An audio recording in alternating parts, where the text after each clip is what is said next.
Hello friends, स्वागत है आप सभी का अपने यूट्यूब चैनल आद्या स्टडी एकेडमी में। यह हमारे सेटेड फरवरी 2026 में जो एग्ज़ाम होने वाला है उसके साइंस पेपर 2 की तैयारी चल रही है। हमारी मैराथन क्लास चल रही है जहां पे हम मिक्स क्वेश्चन यानी केमिस्ट्री और फिजिक्स और बायोलॉजी के क्वेश्चन की प्रैक्टिस कर रहे हैं। सारे प्रश्न कैसे हैं, आपके NCERT बेस्ड हैं और कुछ प्रश्न आपके PYQ क्वेश्चन भी उठाए गए हैं। यानी आपकी कंप्लीट रिविजन की तैयारी चल रही है जहाँ पे हम NCERT प्रश्न, जो नए प्रश्न हैं, जैसे प्रश्न आने की संभावना है आपके एग्जाम में, उन प्रश्नों को सॉल्व कर रहे हैं। उसके अलावा PYQ प्रश्न, जो कि आपके बेस को मजबूत करने के लिए, आपका एक कॉन्सेप्ट बिल्डअप हो, आपका बेस स्ट्रांग हो, उसके लिए PYQ क्वेश्चन की भी प्रैक्टिस साथ ही साथ चल रही है। NCERT क्वेश्चन के साथ ही साथ आपकी थ्योरी भी कंप्लीट होती जाएगी, क्योंकि जो प्रश्न आपके चल रहे हैं ना, सिर्फ प्रश्न नहीं पढ़ रहे हैं इसमें, हम सिर्फ प्रश्न पढ़ेंगे, उसके बाद आपको उसका आंसर मिलेगा, आंसर मिलने के बाद फुल डिटेल सॉल्यूशन मिलेगा, और सॉल्यूशन के बाद कैसे प्रश्न और पूछे जा सकते हैं उसके बारे में भी यहाँ पे हम बात करते चलेंगे। यानी कुल मिला के ये आपकी साइंस की कंप्लीट तैयारी चल रही है, जो आपके एग्जाम के लिए बहुत बेनिफिशियल रहेगी। आज की हमारी मैराथन क्लास 21वीं मैराथन क्लास है। इसके पहले 20 मैराथन क्लास डाली जा चुकी हैं, और कुछ सिंगल मैराथन क्लास, जैसे एक कंप्लीट केमिस्ट्री की मैराथन क्लास डाली जा चुकी है और एक कंप्लीट फिजिक्स की मैराथन क्लास डाली जा चुकी है। जहाँ पे केमिस्ट्री वाले मैराथन क्लास में पूरे केमिस्ट्री का सिलेबस जो आपके सीटेड के सिलेबस में गिवन है उसको कंप्लीट किया गया है, और फिजिक्स वाले में पूरा फिजिक्स वाला पोर्शन कंप्लीट किया गया है, साथ में PYQ क्वेश्चन और NCERT के एक्सपेक्टेड क्वेश्चन के साथ। तो ये दोनों क्लास आप जरूर जाके देख लीजिएगा। इसमें पूरा कवरेज मिलेगा आपको एक एक सब्जेक्ट का, केमिस्ट्री का और फिजिक्स का। ठीक है, बाकी अब मैराथन क्लास तो आपकी चल ही रही हैं। ठीक है, मैराथन क्लास आपकी mix question physics chemistry bio की साथ में चल ही रही हैं, तो इनको भी आपको देखना है, और ये सिंगल वाली भी मैराथन क्लास आपको देखते चलना है। तो चलिए बिना टाइम वेस्ट किए आज की क्लास को अपना स्टार्ट करते हैं। देखते हैं हमारा पहला प्रश्न क्या है। मीना के पास 20 किलोग्राम हरी पत्ती वाली सब्जियां हैं। वह उन्हें भविष्य में प्रयोग करने के लिए एकत्रित करना चाहती है। निम्न में से कौन सी विधि उसके द्वारा प्रयोग की जाएगी जिससे सब्जियों को लंबे समय तक सुरक्षित रखा जा सके? शुष्क परीक्षण, शीत परीक्षण, चीनी परिरक्षण या फिर नमक परिरक्षण? कौन सी विधि उपयोग की जाएगी ताकि वो 20 किलोग्राम हरी पत्ती वाली सब्जियों को भविष्य में प्रयोग के लिए सुरक्षित की जा सके? ठीक है, तो आंसर आपको बताना है, और फिर सभी परिरक्षण विधि के बारे में भी बात करेंगे। तो चलिए सबसे पहले इनके बारे में बात कर लेते हैं कि शुष्क परिरक्षण क्या होता है, शीत परिरक्षण क्या होता है। ठीक है, तो शुष्क परिरक्षण क्या होता है, इसको बोलते हैं ड्राई प्रिजर्वेशन। क्या बोला जाता है? Dry preservation. ड्राई प्रिजर्वेशन क्या होता है? तो खाद्य पदार्थों से नमी निकाल देना, यानी जो भी उसमें मॉइस्चर हो, जो भी नमी हो, उस नमी को निकाल देना। यानी नमी को निकालना कैसे? क्या खींच के निकालेंगे? नहीं, सुखा के। क्या? सुखा के जब उसको नमी निकाल देते हैं तो उससे जो भी जीव हैं, जीव का कब पनपते हैं? ज़्यादातर जीव नमी में पनपते हैं। जब भी मॉइस्चर प्रेजेंट होगा, एयर प्रेजेंट होगा, तो वहाँ पे वो पनपते हैं। तो इनको सुरक्षित रखने के लिए क्या किया जाता है? उनको सुखा दिया जाता है। जब सुखा देंगे तो उससे नमी निकल जाएगी। जब नमी निकल जाएगी तो जो सूक्ष्म जीव पनपने वाले होते हैं वो सूक्ष्म जीव यहाँ पे नहीं पनपते हैं, और जो खाद्य पदार्थ है वो सुरक्षित बना रहता है। एग्जाम्पल के लिए आप देखिए, जो सूखी मिर्च है, इसका एग्जाम्पल, बेस्ट एग्जाम्पल है।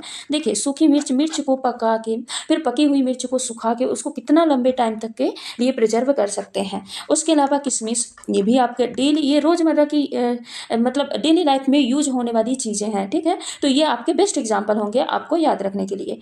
किशमिश के अलावा और क्या आ जाएगा? अनाज है ना, गेहूं चावल जो भी सुखा के रखे जाते हैं, ये सब किसमें आ जाते हैं? ये सब आ जाते हैं शुष्क परिरक्षण में। अगला है शीत परिरक्षण। शीत परिरक्षण क्या होता है? जिसको बोलते हैं, क्या बोलते हैं? Cold preservation. अब कोल्ड प्रिजर्वेशन क्या होता है? किसी भी चीज को कम ताप पे रखना, कम ताप में रखना, क्या है? Cold preservation. देखिए, अगर किसी चीज को आप फ्रिज में रख दिए तो उससे भी वो क्या है, देख, वो फ्रोजन मटर वगैरह होता है ना, हरे मटर को फ्रोजन करके रखते हैं, तो इसको इतने कम टेम्परेचर पे रखा जाता है कि जहाँ पे कोई भी बैक्टीरिया वायरस एक्टिव ही ना हो। कोई भी बैक्टीरिया वायरस जो है वो एक्टिव ही नहीं होगा, तो वो चीज़ों को ख़राब कैसे रखेगा, ख़राब कैसे करेगा? ठीक है, और जो उसमें जो बैक्टीरिया वायरस होते हैं वो कैसे होते हैं? निष्क्रिय हो जाते हैं, वो एक्टिव नहीं हो पाते हैं, और या फिर उनकी वृद्धि होती है तो इतनी धीमी होती है कि उसको ग्रो होने में बहुत टाइम लग जाता है। तब तक के लिए जो आपका खाद्य पदार्थ है वो सुरक्षित बना रहता है। ठीक है, एग्जाम्पल के तौर पर फ्रिज में जो सब्जी रखते हैं, तो फ्रिज में सब्जी सब्जियों का रखना, ये किस में आ जाएगा, शीत परिरक्षण में आ जाएगा। दूध रखना, फल रखना फ्रिज में, ये सब शीत परिरक्षण में आ जाता है। चीनी परिरक्षण मतलब क्या होता है, शुगर प्रिजर्वेशन। अधिक चीनी मिलाने से, अगर कोई भी खाद्य पदार्थ है ना, उसमें अगर आप ज़्यादा अमाउंट में शुगर को मिला देते हैं, अधिक चीनी मिला देते हैं, तो उस कंडीशन में भी सूक्ष्म जीव नहीं होते हैं, मतलब नहीं उपलब्ध हो पाते हैं, नहीं पनपते हैं। जैसे जैम है, जेली है, मुरब्बा है, ये तो आप खाए होंगे, ठीक है। जैम है, जेली है और मुरब्बा है, तो इनमें क्या है, इनमें अधिक मात्रा में क्या मिलाया जाता है, चीनी, शुगर मिलाया जाता है, ठीक है। अगला है नमक परिरक्षण। अब नमक परिरक्षण क्या होता है, किसी भी चीज़ में नमक मिला के रख देना, जिससे जो जीवाणु होते हैं वो नष्ट हो जाते हैं। जैसे अचार, अचार जब बनाते हैं तो देखते हैं उसमें तेल नमक मिला के रख देते हैं, है ना। नमकीन है, नमकीन जब बनाए तो उसमें क्या है, नमक मिला के रख दिए, तो जिससे उसमें जो भी सूक्ष्म जीव हैं वो निष्क्रिय हो जाते हैं, मर जाते हैं, तो इसको क्या बोलते हैं, नमक परिरक्षण बोलते हैं। अब यहाँ पे सवाल ये था कि मीना के पास 20 किलोग्राम हरी पत्तियां हैं। अब हरे पत्ते वाली सब्जी को वो कैसे रखेगी, तो हरे पत्ते वाली सब्जी को बहुत ज़्यादा फ्रिज में तो नहीं रख सकते हैं, फ्रिज में रखेंगे एक टाइम बाद वो क्या है, गल जाएगा, पानी से ही, मतलब जो उसका भाप रहेगी, जो बर्फ रहेगा उसी से वो गल जाएगा, तो उसमें नहीं रख सकते।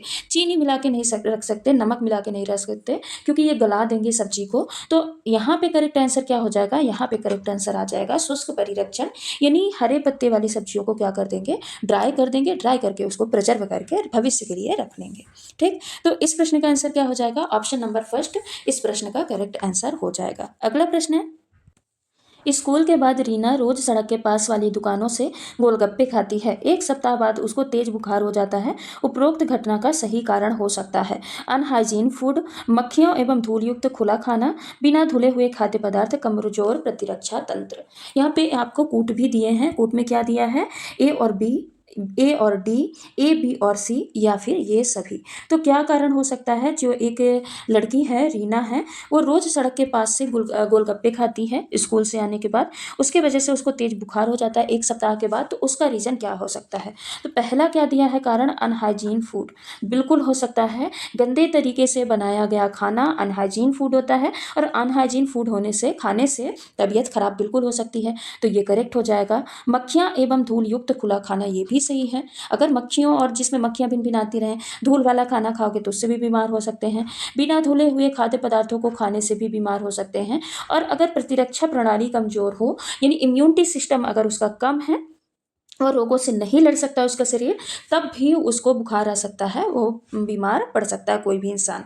तो यहाँ पे चारों कारण क्या है, करेक्ट हो जाएंगे। अनहाइजीन फूड, मधुमक्खियाँ एवं धूल युक्त खुला खाना, बिना धुले हुए खाद्य पदार्थ और कमजोर प्रतिरक्षा तंत्र, चारों कारण क्या हो जाएंगे, बिल्कुल करेक्ट हो जाएंगे। तो करेक्ट आंसर यहाँ पे क्या हो जाएगा, ये सभी, ठीक। ऑप्शन नंबर 4 क्या हो जाएगा, इस प्रश्न का करेक्ट आंसर हो जाएगा। अगला प्रश्न है, खाद्य पदार्थों में अधिक मात्रा में नमक और चीनी डालकर उन्हें लंबे समय तक परिरक्षित किया जा सकता है। ऐसा इसलिए क्योंकि अधिक नमक और चीनी, यह आपके सीटेट जून 2011 में पूछा गया प्रश्न है। इसके कारण सूक्ष्म जीव कोशिकाएं फट जाती हैं। यानी कुल मिला के ये पूछा है कि जो नमक और चीनी मिलाते हैं, इसके कारण क्या होता है कि जो खाद्य पदार्थ है वह परिरक्षित रख सकते हैं, प्रिजर्व करके रख सकते हैं। नमक और चीनी के कारण सूक्ष्म जीव की कोशिकाएं फट जाती हैं, के कारण सूक्ष्म जीव कोशिकाओं का आकार बदल जाता है, खाद्य पदार्थों से पानी निकाल देते हैं, या फिर सूक्ष्म जीव कोशिकाओं का जीव द्रव्य कुंचन करते हैं। इसका करेक्ट आंसर क्या हो जाएगा, आप बताइए।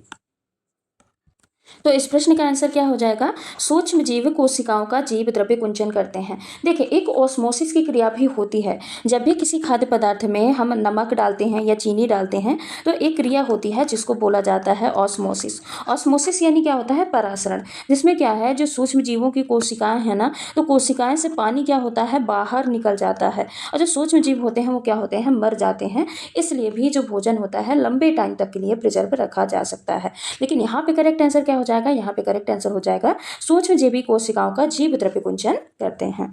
अगला प्रश्न है, टिंचर आयोडीन है। टिंचर आयोडीन क्या होता है, आयोडीन का ग्लिसरॉल में, आयोडीन का अल्कोहल में, आयोडीन का ईथर में, या उपरोक्त में से कोई नहीं। टिंचर आयोडीन क्या होता है, टिंचर आयोडीन के बारे में आपको बताना है।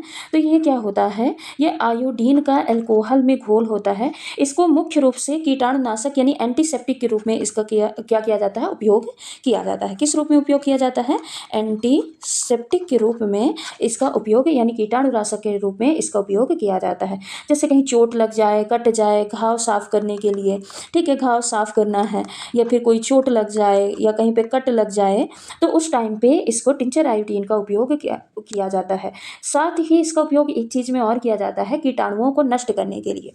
टिंचर आयोडीन का उपयोग और किस में किया जाता है? कीटाणुओं को नष्ट करने के लिए। कीटाणुओं को नष्ट करने में भी टिंचर आयोडीन का उपयोग किया जाता है। और इसकी संरचना कैसे होती है? Iodine plus alcohol. कैसे होती है? आयोडीन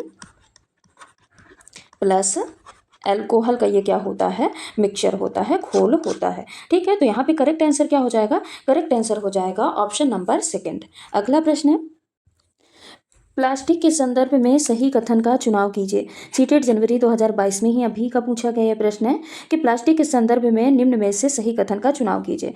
ताप सुनम्य बारंबार सांचों में ढाले जा सकते हैं। ऊष्मा स्थैतिक प्लास्टिक गर्म करने पर पिघलाए जा सकते हैं। बैकेलाइट ताप सुनम्य का उदाहरण है। पॉलीथीन और पीवीसी ऊष्मा स्थैतिक प्लास्टिक के उदाहरण है। प्लास्टिक के आपको गुणों को चुनाव करना है। इसमें से करेक्ट आंसर क्या हो जाएगा?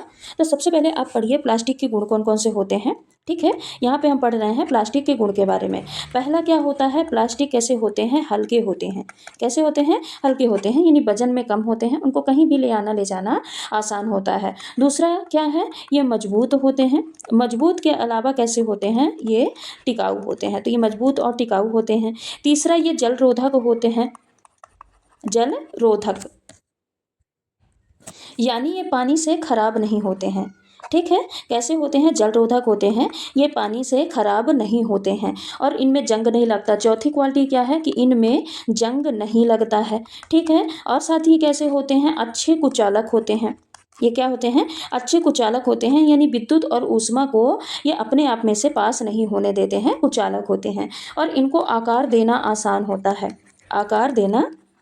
आकार देना क्या होता है? इनको आसान होता है और ये रासायनिक क्रिया से कम प्रभावित होते हैं। ये क्या होते हैं? प्लास्टिक के गुण हैं। और दो चीज़ और आपको याद रखना है, थर्मोप्लास्टिक यानी गर्म करो तो ये क्या हो जाएगा? नरम हो जाएगा और इसको फिर से ढाल सकते हैं। दो चीज़ें आपको और बतानी हैं, दो चीज़ें प्लास्टिक के बारे में जो कि पूछा जाता है। ठीक है, एक पहला क्या आ जाएगा? Thermoplastic.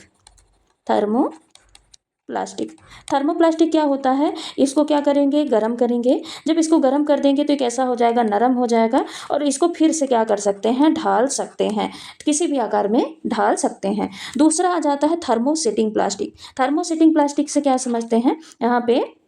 Thermosetting plastic, setting plastic, इसमें क्या होता है? एक बार गर्म कर देंगे ना तो ये कैसा हो जाता है? ये सख्त हो जाता है, कठोर हो जाता है। ये कैसा हो जाएगा? सख्त हो जाएगा और इसको दोबारा नहीं ढाल सकते हैं। तो ये दो चीज़ें आप क्लियर रखिएगा। जो थर्मोप्लास्टिक होता है इसको गर्म करके ये नरम हो जाएगा और इसको ढाल सकते हैं, और जो थर्मोसेटिंग प्लास्टिक होता है इसको जब भी गर्म किया जाता है तो ये सख्त हो जाता है, इसको वापस से किसी भी सांचे में नहीं ढाला जा सकता। बाकी इस प्रश्न के आंसर क्या हो जाएगा? ये सारे क्या है? प्लास्टिक के गुण हैं। इस प्रश्न का आंसर क्या हो जाएगा? प्लास्टिक के संदर्भ में सही कथन का चुनाव कीजिए। तो आंसर हो जाएगा पॉलीथीन और पीवीसी ऊष्मा स्थैतिक प्लास्टिक के उदाहरण हैं। ताप सुनम्य है, बार बार सांचों में ढाले जा सकते हैं, बिल्कुल करेक्ट नहीं है, क्योंकि जो थर्मोसेटिक प्लास्टिक है उनको हम बार बार सांचे में नहीं ढाल सकते। ऊष्मा स्थैतिक प्लास्टिक गर्म करने पर पिघलाए जा सकते हैं। क्या पिघलाए सकते हैं? अभी हमने थर्मोसेटिंग प्लास्टिक को बोला है ना। ठीक है, गर्म करने पर क्या पिघलाए जा सकते हैं? ये क्या हो जाते हैं? सख्त हो जाते हैं। बैकेलाइट ताप सुनम्य का उदाहरण है नहीं, तो यहाँ पे करेक्ट आंसर क्या हो जाएगा? ऑप्शन नंबर 4 इसका क्या हो जाएगा? करेक्ट आंसर हो जाएगा। अगला प्रश्न है, कोई तत्व ऑक्सीजन से अपक्रिया करके जल में घुलनशील यौगिक बनाता है जो लाल लिटमस को नीला कर देता है। ये स्टेटमेंट देखिएगा, कैसा कर देता है? लाल को नीला कर देता है, और ये किसका गुण है ये भी ध्यान रखिएगा। ठीक है, लाल को नीला कर देता है। इस विलयन को CO2 यानी कार्बन डाइऑक्साइड गैस का परीक्षण करने के लिए भी उपयोग में लाया जाता है। कौन सा तत्व है? कैल्शियम है, कार्बन है, सल्फर है, मैग्नीशियम है। ये भी आपका सीटेट जनवरी 2022 में पूछा गया प्रश्न है। बताइए कौन सा सही होगा? तो देखिए, जो कैल्शियम होता है ना, यहाँ पे हम कैल्शियम की बात कर रहे हैं, यही करेक्ट आंसर भी होगा। जो कैल्शियम होता है ना, कैल्शियम क्या करता है?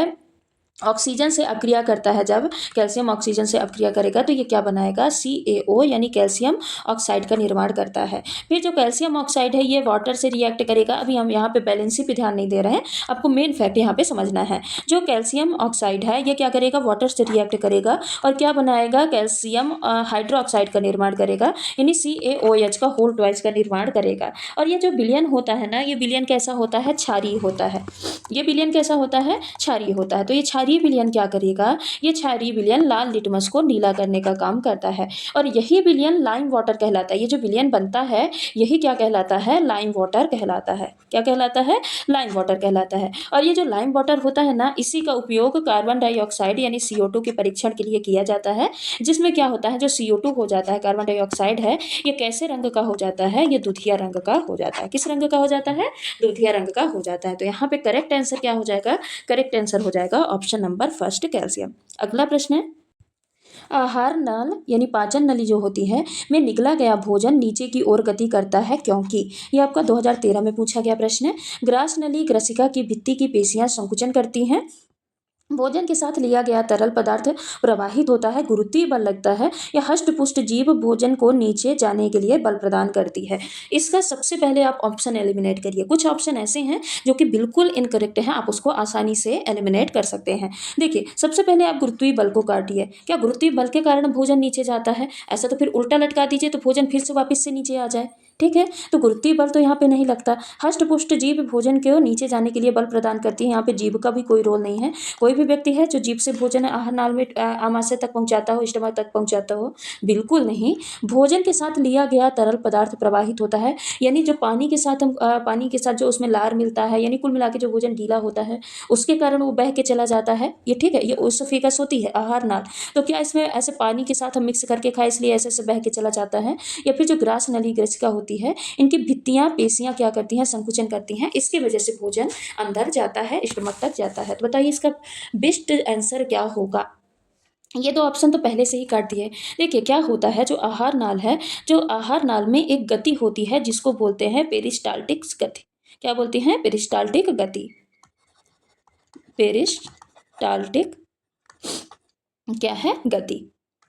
ठीक है, ये मूवमेंट बोल सकते हैं। तो जो पेरिस्टाल्टिक गति होती है, इसमें क्या होता है, जो मांसपेशियां हैं क्रमशः क्या होती हैं, संकुचित होंगी, यानी अंदर की तरफ संकुचित होंगी, फिर क्या होगी, शिथिलन होगा, फैलेगी, फिर संकुचन होगा, फिर शिथिलन होगा, फिर संकुचन होगा, फिर शिथिलन होगा। तो परमानेंट मांसपेशियों में संकुचन और शिथिलन चलता रहता है। इसी संकुचन और शिथिलन के कारण क्या होता है, जो भोजन है वो नीचे की तरफ खिसकता जाता है।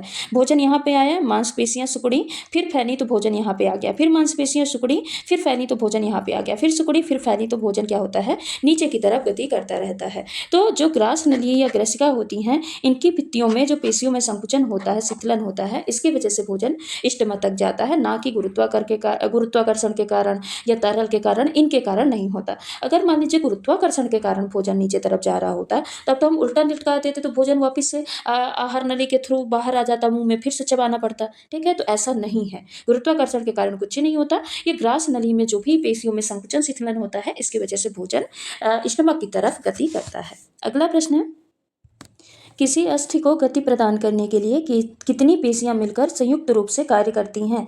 2, 4, 6 या फिर संख्या निश्चित नहीं है। ठीक है, किसी अंग को या किसी अस्थि को गति प्रदान करने के लिए कितनी मांसपेशियां मिलकर संयुक्त रूप से कार्य करती हैं? तो देखिए, किसी भी अंग को गति कराने के लिए पेयर में जो भी मांसपेशियां होती हैं वो हमेशा कैसे काम करती हैं, पेयर में काम करती हैं। ठीक है, संख्या हम नहीं बता सकते कि कितनी संख्या में, बस ये पेयर में, यानी दो तरह के मांसपेशियां काम करती हैं। एक तरीके की क्या होती हैं, जो कि क्या करती हैं, संकुचित करने का काम करती हैं। एक तरीके के जो मांसपेशियां होती हैं वो क्या करती हैं, संकुचित करती हैं। और दूसरी तरीके की जो मांसपेशियां होती हैं वो क्या करती हैं, शिथिल करने का काम, रिलैक्स करने का काम करती हैं। तो एक तो संकुचित करती है, दूसरा क्या करती है, शिथिल करती है। यानी जो संकुचित होती है इसको क्या बोलते हैं, फ्लेक्सर। क्या बोला जाता है, फ्लेक्सर बोला जाता है। और जो शिथिल करती हैं उसको क्या बोलता है, एक्सटेंसर। क्या बोला जाता है? एक्सटेंसर बोला जाता है। तो यानी दो तरीके की मांसपेशियां जो होती हैं मिलके काम करती हैं। ये क्या करती हैं? एक दूसरे की विपरीत दिशा में काम करती हैं। ठीक है, यानी जो ये मांसपेशियां होती हैं क्या होती हैं? एक दूसरे की विरोधी मांसपेशियां होती हैं, एक दूसरे की विपरीत दिशा में काम करती हैं, जिससे किसी अंग को या किसी अस्थि को क्या होती है? गति प्रदान होती है। ये दो तरीके की मांसपेशियां काम करती हैं, इसलिए हम ये नहीं बोल सकते कि दो मांसपेशियां काम कर रही हैं, कि चार कर रही हैं, कि कितनी कर रही हैं। संख्या यहाँ पे निश्चित नहीं होती, बस ये होता है। हाँ, अगर आपको पूछ लेता कि कितने तरीके की मांसपेशियां काम करती हैं, तब आप डेफिनेटली वहाँ पे दो आंसर लगा के आ सकते हैं कि दो तरीके की मांसपेशियां मिलकर काम करती हैं और दोनों एक दूसरे की विपरीत दिशा में अपोजिट डायरेक्शन में काम करती हैं। ठीक है, तो अगला प्रश्न हो जाएगा, नीचे दिए गए जनन से संबंधित पदों के जो समुच्चय दिए हैं उन पर विचार कीजिए। सीटेट जुलाई 2013 में पूछा गया प्रश्न है। शुक्राणु अंडवाहिनी अंड गर्भाशय, अंडोत्सर्ग अंड अंडवाहिनी गर्भाशय, शुक्राणु वृषण शुक्र नलिका शिश्न, ऋतुस्राव अंड अंडवाहिनी गर्भाशय। ये आपको चार पद दिए हैं, इनमें से कौन सा समुच्चय है जो जनन से संबंधित पदों का जो समुच्चय है जो बिल्कुल करेक्ट है। ठीक है, तो यहाँ पे आपको बताना है कौन सा बिल्कुल करेक्ट है। देखिए, पहला देखिए, शुक्राणु है, अंडवाहिनी अंड है, गर्भाशय है। ठीक, आप इसको छोड़िए। दूसरे पे आते हैं, अंडोत्सर्ग अंड अंडवाहिनी गर्भाशय। ये पूरा आपको मादा जो ओव्यूलेशन है उसको समझा रहा कि नहीं समझा रहा? जो मादा जनन प्रक्रिया है यानी ओव्यूलेशन से लेके गर्भाशय तक आ रहा कि नहीं आ रहा? ओव्यूलेशन से ये गर्भाशय तक की प्रक्रिया को समझा रहा। ठीक है, ये वाला शुक्राणु वृषण शुक्र नलिका शिश्न, ये आपका पूरा जो स्पर्म इजेक्शन होता है उसको बता रहा, यानी कुल मिला के ये पूरा मेल रिप्रोडक्शन को बता रहा। ये पूरा किसको बता रहा था? फीमेल रिप्रोडक्शन को बता रहा। अब चौथा जो ऑप्शन है, चौथा क्या बोल रहा है? ऋतुस्राव अंड अंडवाहिनी गर्भाशय, ये भी आपका पूरा फीमेल जो रिप्रोडक्शन जनन प्रक्रिया होती है उसको बता रहा। ऋतुस्राव होता है, फिर वो बनता है, एग बनता है, अंडवाहिनी में जाता है, गर्भाशय में जाता है। ये पूरा ये वाला किसको बता रहा था? सिर्फ और फीमेल को बता रहा था। ये वाला सी ऑप्शन सिर्फ और सिर्फ मेल रिप्रोडक्शन को बता रहा था, जबकि जो डी ऑप्शन था ये भी सिर्फ और सिर्फ फीमेल ऑप्शन को बता रहा था। यहाँ पे ए ऑप्शन को देखिए, शुक्राणु दिया है, अंडवाहिनी दिया है, अंड दिया है, गर्भाशय दिया है, यानी ये दोनों को मिक्सअप करके बताया गया है, नर और मादा दोनों से संबंधित है। तो यहाँ पे यही जो पद है यही क्या है? गलत लग रहा है। बाकी ये तीन क्या है? ये तीन क्या है? एक दूसरे की सिमिलरिटी को दिखा रहे हैं। ठीक है, तो यहाँ पे संयोजन क्या दिया है? पहला ऑप्शन है ए बी और सी, दूसरा है बी सी तथा डी, तीसरा है सी डी तथा ए और चौथा है ए बी तथा डी। तो बताइए करेक्ट आंसर क्या हो जाएगा? मुझे तो ये लगता है यहाँ पे करेक्ट आंसर क्या होगा? बी सी तथा डी। क्या हो जाएगा? बी सी तथा डी। ये क्या है? ये सिमिलरिटी को दिखाता है। एक पूरा फीमेल को दिखाता है, दूसरा भी पूरा फीमेल को दिखाता है, और एक जो है ये सी वाला ऑप्शन पूरा मेल जनन तंत्र को दिखाता है। सिर्फ फर्स्ट ऑप्शन है जो कि मिक्सअप में है, यानी ये मेल और फीमेल दोनों रिप्रोडक्टिव सिस्टम की प्रक्रिया को दिखाता है। ठीक है, तो आंसर क्या हो जाएगा? Option number second, B C और क्या हो जाएगा? डी। ठीक, अगला प्रश्न है, निम्न कथनों पर विचार करें। अभिकथन क्या है? श्वेत रक्त कोशिकाएं रोग उत्पादक जीवों से लड़ने में सहायता करती हैं। कारण क्या है? एक श्वेत रक्त कोशिका अपना आकार बदल सकती है। यहाँ पे कूट क्या दिया है? ए और आर दोनों सही हैं और ए का सही व्याख्या आर करता है। ठीक है, ए और आर दोनों सही हैं, लेकिन आर ए की सही व्याख्या नहीं करता है। ए सही है, आर गलत है, ए गलत है, आर सही है। इसमें से आपको करेक्ट आंसर को बताना है। अभिकथन क्या दिया है? श्वेत रक्त कोशिकाएं रोग उत्पादक जीवों से लड़ने में सहायता करती हैं। क्या जो WBC होती हैं, वाइट ब्लड सेल्स होती हैं, ये रोग उत्पादक जीवों से लड़ने में सहायता करती हैं, यानी जो रोग होते हैं उनसे प्रतिरक्षा प्रदान करने का काम करती हैं कि नहीं? तो क्या है? बिल्कुल करेक्ट है। ये वाला ऑप्शन क्या है? जो अभिकथन है वो बिल्कुल करेक्ट है। जो WBC होती हैं वो क्या करती हैं? रोगों से प्रतिरक्षा प्रणाली की तरह कार्य करती हैं, यानी रोगों से लड़ने में सहायता करती हैं। कारण क्या दिया है? एक श्वेत रक्त कोशिका अपना आकार बदल सकती है। क्या एक श्वेत रक्त कोशिका अपना आकार बदल सकती है? तो बदल सकती है, ये भी बिल्कुल करेक्ट है। श्वेत रक्त कोशिका यानी जो WBC होती हैं ये कई आकार की हो सकती हैं। तो ए और आर दोनों सही हैं, पर क्या बताइए इसकी व्याख्या आर कर रहा है, कथन की व्याख्या क्या कारण कर रहा है? तो नहीं कर रहा है। यहाँ पे दोनों स्टेटमेंट दिए हैं, दोनों बिल्कुल करेक्ट है, पर ये एक दूसरे से रिलेट नहीं कर रहे हैं, यानी जो अभिकथन है उसकी व्याख्या आर नहीं कर रहा है। तो यहाँ पे आंसर क्या हो जाएगा? आंसर हो जाएगा ऑप्शन नंबर सेकेंड, यानी ए और आर दोनों सही हैं, लेकिन ए की व्याख्या आर नहीं कर रहा। बाकी हम थोड़ा सा RBC और WBC के बारे में पढ़ लेते हैं। RBC क्या होती है? लाल रक्त कणिका होती है। ये कहाँ पे पाया जाता है? तो हीमोग्लोबिन में पाया जाता है। और इसका काम क्या होता है? ऑक्सीजन का परिवहन करना और CO2 का परिवहन करना। किस रंग का होता है? तो जो आरबीसी होता है लाल रंग का होता है। जो हीमोग्लोबिन के प्रेज़ेंस के कारण ये कैसा होता है? लाल रंग का होता है। इसमें केंद्रक नहीं पाया जाता है। मनुष्य की जो आरबीसी होती है, उनमें केंद्रक नहीं पाया जाता है, ऊँट और लामा की आरबीसी को छोड़ के। ठीक है, केंद्रक क्यों नहीं पाया जाता?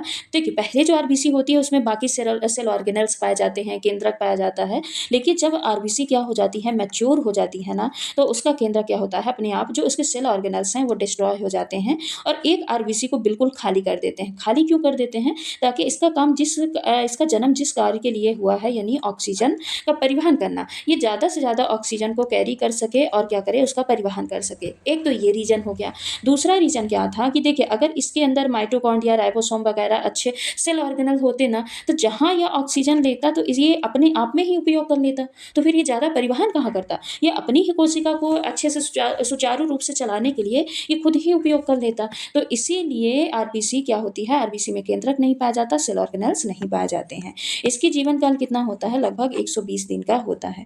अब जो आ जाते हैं डब्ल्यूबीसी पे, डब्ल्यूबीसी क्या होता है? इसमें एक तो हीमोग्लोबिन नहीं होता, हीमोग्लोबिन इसमें प्रेजेंट नहीं होता, इसीलिए कैसा होता है, ये श्वेत रंग का, या फिर इसको बोल सकते हैं ये कैसा होता है, रंगहीन होता है। और ये क्या प्रदान करता है? जो डब्ल्यूबीसी होता है, प्रतिरक्षा प्रदान करता है, इम्यूनिटी प्रदान करने का काम करता है। डब्ल्यूबीसी में भी केंद्रक नहीं पाया जाता, इसमें केंद्रक नहीं होता और इसकी संख्या आरबीसी से कम होती है। तो ये कुछ डब्ल्यूबीसी और आरबीसी के बारे में फैक्ट हैं जो कि आपके एग्जाम में पूछे जा सकते हैं। अगला प्रश्न है, ए मुख्य ग्रंथि कहलाती है। कोई ए ग्रंथि है, वो मुख्य ग्रंथि, मेन ग्रंथि कहलाती है, क्योंकि वह बी, सी और थायराइड और अधिवृक्क ग्रंथियों के हार्मोन का स्राव को नियंत्रित करती है। ए हार्मोन डी को भी स्रावित करती है, जिसका उत्पादन किशोरावस्था में ई जाता है, किशोरावस्था में ई जाता है। अब आपको ए बी सी डी क्या है क्रमशः बताना है।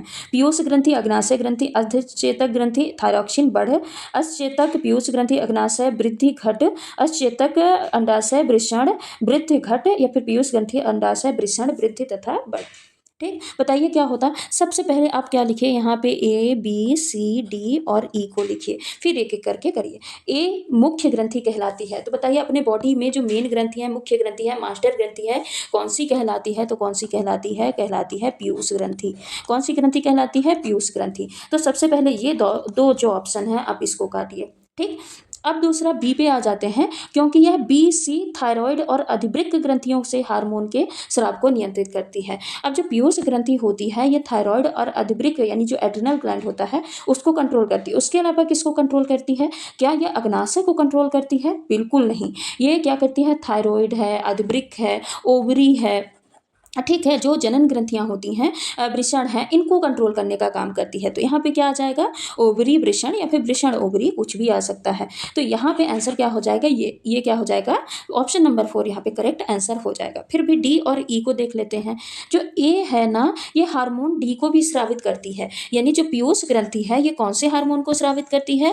तो ये ग्रोथ हार्मोन यानी वृद्धि हार्मोन को भी स्रावित करने का काम करती है। और इससे क्या होता है? ग्रोथ हार्मोन से ई हो जाता है, यानी जो ग्रोथ होती है वो क्या हो जाती है? बढ़ जाती है, ना कि घट जाती है। तो यहाँ पे ऑप्शन नंबर जो 4 है ये क्या हो जाएगा? करेक्ट आंसर हो जाएगा। अगला प्रश्न है, प्रयोगशाला में अम्ल से जलने पर अधिक पानी से धोना चाहिए तथा वैसलीन लगाने से पूर्व निम्नलिखित में से कौन सा प्राथमिक उपचार करना चाहिए? 1% एसिडिक अम्ल या नींबू के रस से धोना, साधारण नमक, सोडियम बाइकार्बोनेट घोल से एवं पुनः पानी से धोना, सिल्वर नाइट्रेट से साफ करना। बताइए कौन सा उपचार करना चाहिए अगर आप प्रयोगशाला में अम्ल से जल गए हैं? तो सबसे पहले तो यहाँ पे क्या करिए, आप ऑप्शन को एलिमिनेट करिए। जब आप अम्ल से जले हैं यानी एसिड से जले हैं, तो वहाँ का वातावरण ऑलरेडी कैसा होगा? एसिडिक होगा। वहाँ का वातावरण कैसा होगा? एसिडिक होगा। तो उसको आपको बेसिक लाना है या न्यूट्रल में लाना है। तो 1% एसिटिक एसिड या नींबू के रस से धुलना, ये तो बिल्कुल गलत हो जाएगा। जले पे क्या नमक लगाएंगे? ये भी गलत हो जाएगा। अब यहाँ पे हम बात करते हैं, तो जब भी आप जलते हैं एसिड से जलने पे हमको क्या करना चाहिए? सबसे अधिक हमको अधिक से अधिक पानी से धुलना चाहिए, ताकि वहाँ पे जो एसिड है ना, जो अम्ल है, अम्लीय वातावरण क्या हो? कम हो जाए। अब वहाँ पे जो अम्लीय वातावरण है एक तो कुछ डाउन हो गया, अब उसको क्या करने के लिए? न्यूट्रल करने के लिए, उदासीन करने के लिए वहाँ पे हमको क्या क्या करना चाहिए, बेस का उपयोग करना चाहिए। क्या करना चाहिए, किसी न किसी क्षार का उपयोग करना चाहिए। तो हमको क्या करना चाहिए, सोडियम बाइकार्बोनेट के घोल से धुलना चाहिए, फिर उसके बाद वहाँ पे पुनः पानी से धुलना चाहिए और लास्ट में क्या करना चाहिए, वैसलीन का उपयोग करना चाहिए। तो यहाँ पे करेक्ट आंसर क्या हो जाएगा, करेक्ट आंसर हो जाएगा सोडियम बाइकार्बोनेट का घोल से धुलना और फिर से वहाँ पे पानी का उपयोग करना चाहिए। ठीक है, तो करेक्ट आंसर यहाँ पे ऑप्शन नंबर 3 हो जाएगा। अगला प्रश्न है, रमा ने अपनी माँ को अनाज रखे लौह के ड्रम में नीम की सूखी पत्तियां रखते देखा। रमा के द्वारा कारण पूछने पर उसकी माँ ने क्या उत्तर दिया। इन्हें डालने पर चूहे अनाज नहीं खाते, इन्हें डालने पर अनाज सूखता नहीं है, इन्हें डालने पर पीड़कों एवं सूक्ष्म जीवों के से गेहूं सुरक्षित रहता है, उपरोक्त में से कोई नहीं। तो क्या आंसर हो जाएगा, रमा ने अपनी माँ को क्या देखा कि एक जो अनाज से भरा ड्रम है उसमें वो क्या कर रही है, नीम की सूखी पत्तियां डाल रही। तो उसने पूछा कि इससे आखिर होता क्या है। तो जब भी अनाज में नीम की सूखी पत्तियां डाली जाती हैं तो उनको डालने से क्या होता है, पीड़कों और जो सूक्ष्म जीव होते हैं इनसे गेहूं सुरक्षित रहता है, यानी वहां पे सूक्ष्म जीव नहीं पनपते हैं और गेहूं जो होता है वो कीड़ों से क्या होता है, सुरक्षित रहता है। अगला प्रश्न है, वायुयान में बैठे यात्री के फाउंटेन पेन से स्याही रिस जाती है क्योंकि आकाश में वायुमंडलीय दाब कम होता है, पेन में तरल का घनत्व कम होता है, वायुमंडलीय दाब अधिक होता है, या फिर दोनों, 2 व 3 दोनों। तो क्या होता है, वायुयान में बैठे यात्री का जो फाउंटेन पेन होता है उसकी स्याही रिस जाती है, इसका कारण क्या है। देखिए वायुमंडलीय दाब मतलब क्या होता है, अब जैसे हम 3 क्या करते हैं, कंडीशन बनाते हैं। ये एक है क्या है, जल, ये मान लेते हैं स्थल है यानी पृथ्वी है, और ये क्या है, पहाड़ है। ठीक है, अब यहाँ पे वायुमंडल की परतें हैं, 1 परत, 2 परत, 3 परत, 4 परत, 5 परत, 6 परत। ठीक है, इधर ये क्या है, वायुमंडलीय परतें हैं। अब यहाँ पे जो व्यक्ति पानी पे होगा तो उस पे बताइए ये सारी परतें काम कर रही होंगी कि नहीं कर रही होंगी।